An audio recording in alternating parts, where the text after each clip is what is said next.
everybody can play a role in responding to the critical issue of climate change. What you guys are doing is way out in front of a lot of people. We need something to bring the attention of the world to climate change.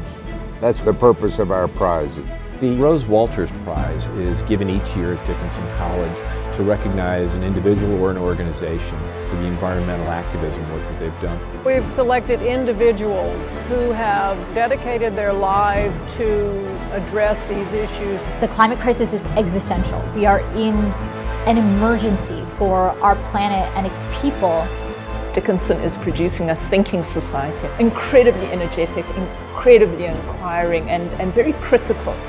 My impressions of Dickinson's sustainability is so impressive, so heartfelt, so encouraging. I'm absolutely blown away by the commitment of the students, the faculty to enlighten, to enhance a better world for us all.